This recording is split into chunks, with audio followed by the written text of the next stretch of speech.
Hey everyone, this is Mike from the Comic Book Trove, back today with another video. Today I'm taking a look at the recently released Spider-Man by David Michelinie and Mark Bagley Omnibus Volume 2. Now, it doesn't seem like long at all, but it's been a year already since I took a look at Volume 1 on the channel and was kind of praising Bagley's contribution, this run in general, how fun I think a lot of this stuff is, and thinking about how great it would be to ultimately get the second volume and have this whole thing collected in omnibus format. Well, fast forward to now, obviously we're at that point. So very cool.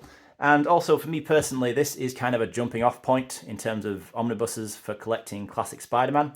Immediately after this, we're going into the Clone Saga era, and that is just one that I just don't really like. So I don't have and don't ever plan to get any of those Clone Saga omnibuses.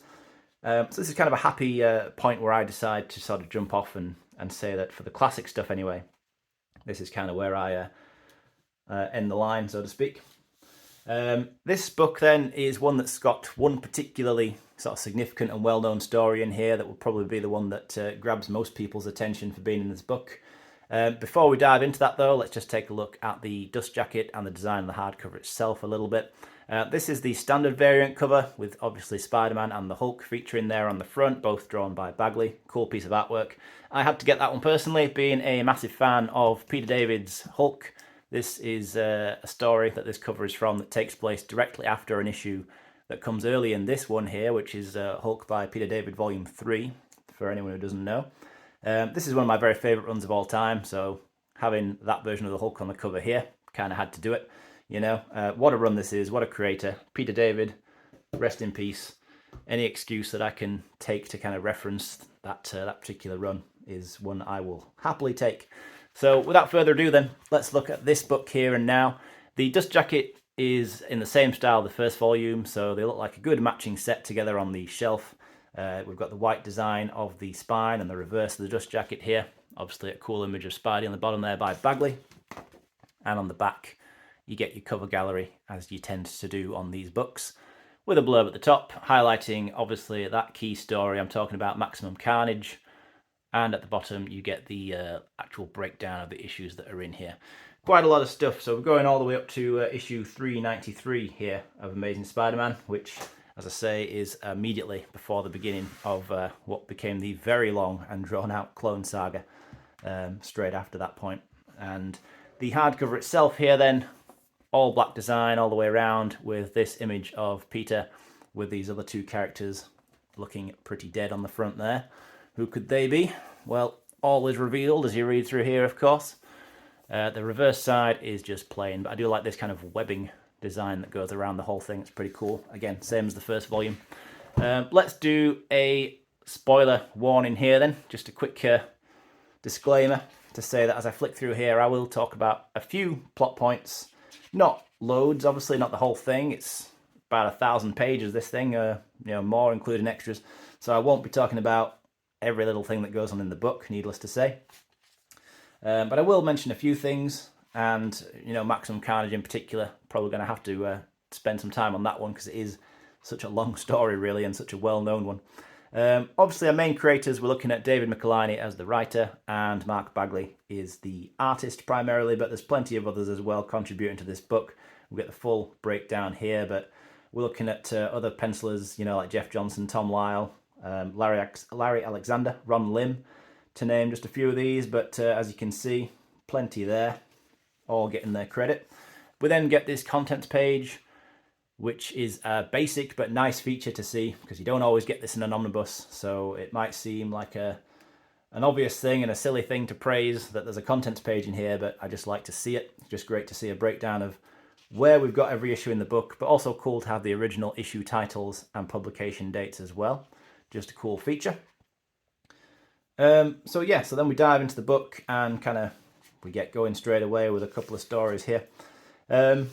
So I think that this is, as with the first volume and really with all of David Michelinie's run, I think that it's for the most part a consistently good read. I think that Michelinie was a good Spider-Man creator. He wrote this for quite a long time, all in all. And I think that maybe doesn't get enough credit for being, one of the greats maybe. And he might not be up there with some of the very best who ever wrote Spider-Man. But I think that in terms of just how enjoyable this run is. There's something to be said in itself for a run that doesn't really do much wrong, you know? There's certain runs that become a little bit infamous, even otherwise good runs, like J. Michael Straczynski's run has got a couple of really poor storylines in there, not his fault. And you know the ones I'm talking about, I'm sure, if you're familiar with Spider-Man. But that doesn't really happen much within the Michelinie era, for basically all of it. In fact, yeah, for all of it, it's taking place during like the height really of the Peter Parker and Mary Jane married era, which I think was, a great time for Spider-Man and something that many of us lament the loss of, but there you go. Let's not go too far into that. This is not the point of this video, obviously. Yeah, just really cool stuff. I mean, we've got this story here, which we will just briefly kind of go through now, obviously, as we flick through. But Venom Lethal Protector, which is a bit of a turning point, really, for the character. Well, it is a turning point. Prior to this, Venom had just been utilized as a kind of, an antagonist who just shows up from time to time just to cause Peter problems. A great character, obviously, Venom, that goes without saying, and the creation of that character and really the whole idea of symbiotes within the Marvel Universe developing as they did during this time is probably the big highlight of the whole Michelinie run, and obviously no small contribution from the artists in that time as well, Todd McFarlane, Eric Larson, and obviously Bagley here. I think if there's any one thing that people probably take away from this time in Spider-Man, other than it being the time where, for the most part, Peter and MJ are happily married, it's probably that, the symbiotes. And all of that stuff, really, the symbiote aspect of it really kind of comes to a head in Maximum Carnage up to this point. But this Lethal Protector story, just to, circle back here, is where we start to see Venom transitioning from just a villain who shows up and causes trouble to being more of a bit of an anti-hero, as we see, Venom becoming a bit more morally complex, not just pure evil, unlike his psychopathic counterpart Carnage, who by this point, obviously, we have already met. He first appears in the issues collected in Volume 1 of this as the spawn and offspring of the Venom symbiote. But yeah, this Lethal Protector story, very cool, very good. Michelinie writing it. We've got art by Ron Lim and Al Milgrom, a few others as well. But a cool storyline, no doubt about that. And we start to see the introduction of other symbiotes coming into the story as well. So yeah. And then we flick past this and we will jump pretty much straight into Maximum Carnage right after this, I believe. Yeah, immediately after this. So it's a very symbiote heavy book. If you're a fan of Venom and or Carnage, this is a pretty good book for you to have, I think it's safe to say. So this story then is very long, okay? It's kind of one of the classic 90s stories, I think, not just Spider-Man, but comics in general. It's very memorable. A lot of people know it. It was famously adapted into a video game at the time. And it's the story of Carnage just forming kind of a team of equally psychopathic and crazy characters to himself, and just going on an absolutely crazy rampage, just trying to kill and cause chaos. And that's the thing about Carnage, there's no kind of big motivation to his character. He doesn't have schemes of world domination or gaining power or riches or anything. He just wants to kill. He's just a psychopath. And there's an entertainment quality to that in having a villain who has such a simple motivation, an unpredictable motivation. It makes him a truly kind of formidable and dangerous enemy for Spider-Man, for anybody really. But it means that it's a big task, and that Spidey ultimately ends up recruiting allies, some unlikely allies in one particular example, to take on this threat. It's like a good storyline, but I think that it just goes on for too long. It just drags on longer than it needs to.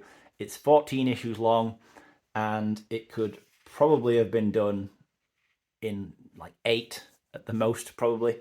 I remember the first time I read this, and I got to that sort of 8 or 9 issue mark, and I was just kind of questioning why it was still going on. You know, it just doesn't need to last as long as it does. I'd love to hear other people's thoughts on this. I'm sure I'm not the only person who could think that. But it's still cool. I mean, there's a lot of great kind of 90s comic, extreme comic imagery in here, you know. Pretty much any of the scenes featuring Carnage himself look really cool. He's just a great character, I think, you know, visually. A great character design. We've also got the doppelganger Spider-Man scene here with all the arms and the teeth, who is kind of a hangover from the Infinity War storyline when a bunch of doppelgangers came into the Marvel Universe. He stuck around and was in this story. Yeah, a couple of other characters as well. But this is iconic. Undoubtedly, that's just a really good cover. You know, that's one that you kind of just instantly see and recognize. But Venom, you know, coming straight into this, he's obviously been in that Lethal Protector story and then returning to form a kind of tentative partnership with Spider-Man here.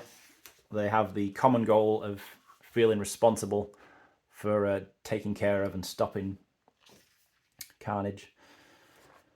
Then you start to get other characters, Cloak and Dagger, who we've already kind of seen a little bit as we flick through these pages, and they join with Spidey as well. Ultimately, you get Captain America joining the team, and it just starts to all escalate, you know, as Carnage recruits his team. Black Cat as well, she kind of joins the team. It is good. I mean, I like it. Like I said, it's something that I have previously bought before. I've owned it in Epic Collection format, and I'm not even somebody who really gets Epic Collections very often, really.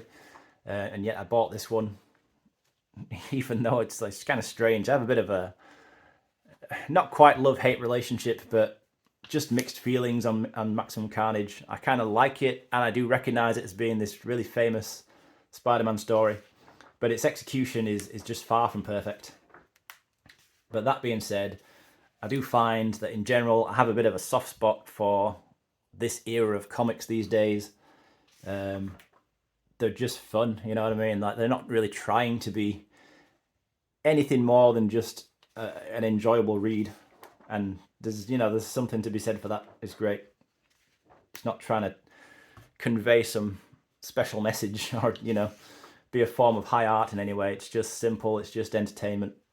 It's pretty cool. Yeah, any other thoughts anybody wants to share on Maximum Carnage? I would be intrigued to hear what other people think. I mean, this is just, you know, we're only at part 9. It feels like I've been flicking through this forever, and this is just a quick flick through, and yeah, just goes to show you. But it's spanned across all of the Spider-Man series at the time. Let's say it's not just Amazing Spider-Man. You know, we're going through Amazing, Spectacular, Web of, with the 2 bookended parts at the beginning and the end being in the 2 issues of Spider-Man Unlimited, I think it's called. Yeah, so I mean, as we flick through, like I say, you get Cap coming into it, Deathlock, Iron Fist, all these other characters being kind of brought in. So, yeah, as I say, interesting one, Maximum Carnage. Definitely happy to have it in an omnibus now. So, you know, there is that. But is it really one of my favourite stories? I don't think so. No. Anyway, moving beyond that, we start to go into... In fact, we're not even moving beyond that yet. We're still here. We're still in Maximum Carnage.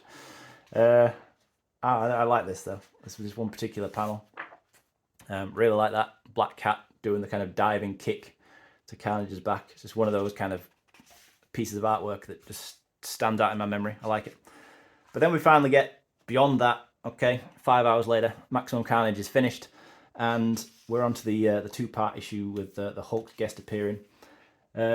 Yeah, so this is, as I said, this takes place immediately after this cool story from Peter David's Hulk, where Hulk's been off in Scotland. It's actually a really fun issue.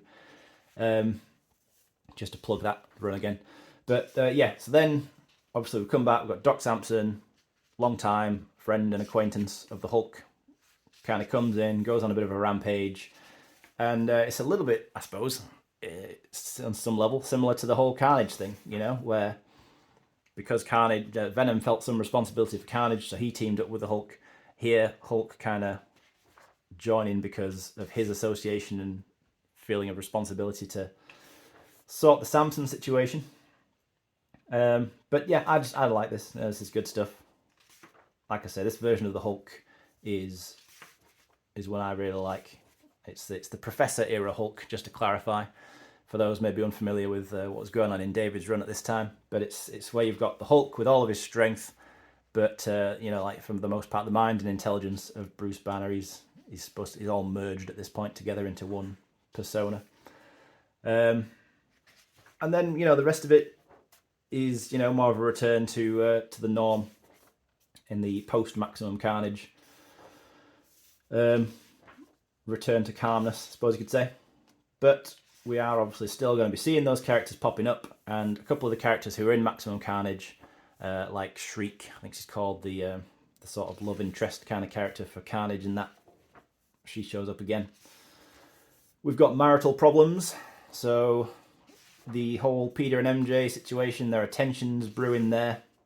Carnage is back already, and he's only been gone 10 minutes. But yeah, so there's obviously you've got that classic slice of personal life problems for Peter as well. Things are tricky for him with MJ. I think she takes up smoking. That is a specific plot point that goes in here. She's getting stressed about the fact that he's always out risking his life. And her coping mechanism is to start smoking, and he doesn't like that she smokes. So like, there's a whole thing just about that. Kind of silly, but there you go. That happens in here. And yeah, so that's the kind of stuff that you are getting, really, hopefully, as I flick through here. And I know that I've not gone into all this in too much detail, but like I said, there's too much of it for me to really do that. But I think that this hopefully gives you a good idea of what you're getting, where it's by no means a perfect book. It's not that every issue in here is the best stuff you're going to read, but I think that all of Michelinie's run, Michelinie, never know how you say that, throughout the whole stuff with Todd McFarlane, Eric Larson, and then Matt Bagley and these omnibuses, it's just consistently good. You know, maybe it's not ever truly excellent, but it's always pretty much a fun time. And there's no real missteps. You know, there's nothing in the run that kind of makes it infamous in any way, you know, unlike even in other good runs, stuff like J. Michael Straczynski's run, which is an all-in-all good run, most people would probably say, but happens to have two of the very worst Spider-Man stories of all time in it. Well, there's nothing really like that going on in this run. Again, it's just kind of mostly good, and that's not too bad to say. I think if you can just have a fun time reading it, that's pretty good in itself. So if we get towards the end of here then, where we are obviously dropping off right before the Clone Saga is about to start, but there is quite a lengthy extra section in this book as well, which we're just starting to flick through and see bits of.